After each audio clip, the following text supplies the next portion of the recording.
Dans cette vidéo, je vais vous montrer comment bien jouer à Squad Busters. Alors, c'est très simple.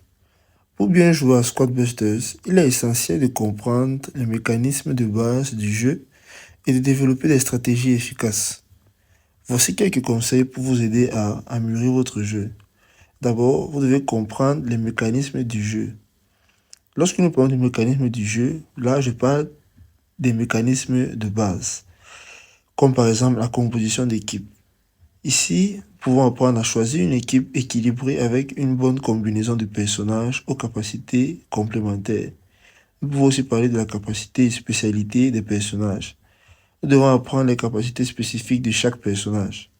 Par exemple, si j'appuie sur jouer et que j'ai choisi mes différents personnages avec qui jouer, pour ma part, personnellement, je vais commencer avec El Costaud, car il est plus physique comparé aux autres joueurs.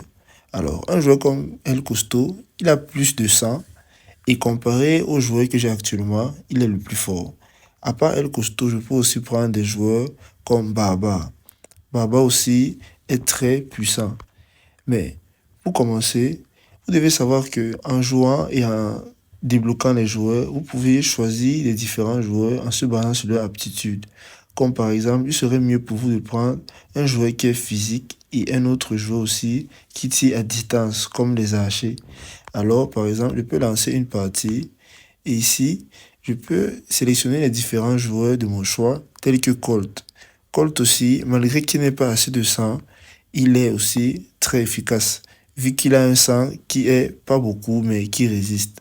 Donc, si vous voulez vous améliorer sur un jeu comme celui-ci, il sera mieux pour vous d'inviter aussi certaines personnes et de pouvoir jouer en ligne, par exemple, comme des simples entraînements.